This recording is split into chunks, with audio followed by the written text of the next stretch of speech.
हिमाचल प्रदेश में 4 लोकसभा और 6 उपचुनावों को लेकर भाजपा और कांग्रेस में सियासी वार पलटवार जारी है। नेता प्रतिपक्ष जयराम ठाकुर ने प्रदेश कांग्रेस पर पलटवार किया है। जयराम ठाकुर ने कहा कि प्रदेश में कांग्रेस अस्थिरता के कारण बौखलाहट में है। उन्होंने कहा कि चुनाव परिणाम आने के बाद प्रदेश में भी कांग्रेस की सरकार नहीं रहेगी।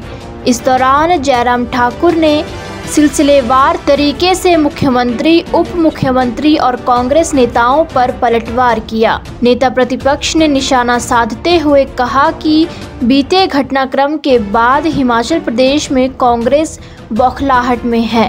कांग्रेस मुद्दों पर आधारित इस चुनाव की दृष्टि से बातें करेंगी, लेकिन अपनी बौखलाहट, अपनी चिंता, अपने सरकार की अस्थिरता, अपने सरकार के हालात को बार बार लोगों के सामने जाहिर कर रहे हैं और लोग भी अच्छी तरह से समझ चुके हैं कि ये सरकार सही मायने में अब बहुत ज्यादा लंबे वक्त की नहीं है।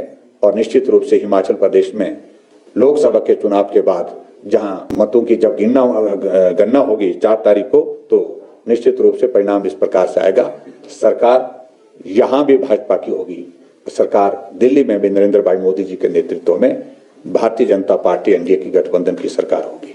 जो महिला सम्मान निधि है वो हम गारंटी के रूप में उसको पूरा कर चुके हैं। मित्रों, ये बड़ी हैरानी की बात है, कहां मिली, किसको मिली, कब मिली। 1500 रुपए देने की जो बात उन्होंने विधानसभा के चुनाव से पहले कही थी, फॉर्म भरे गए थे, 15 महीने बीत गए, लेकिन उसके बावजूद किसी को मिले नहीं।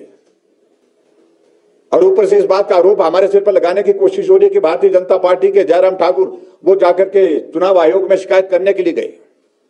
स्वाभाविक रूप से हमारा यह कहना है, अगर महिला सम्मान निधि अगर आपको देनी थी तो हिमाचल प्रदेश में हाल ही में बजट 70 था, बजट में उसका प्रावधान होता तो समझ में आता।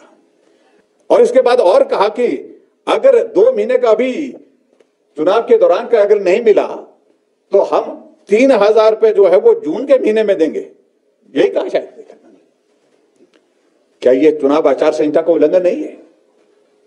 हिमाचल से जुड़ी हर बड़ी अपडेट के लिए बने रहिए EWN24 news, choice of Himachal के साथ।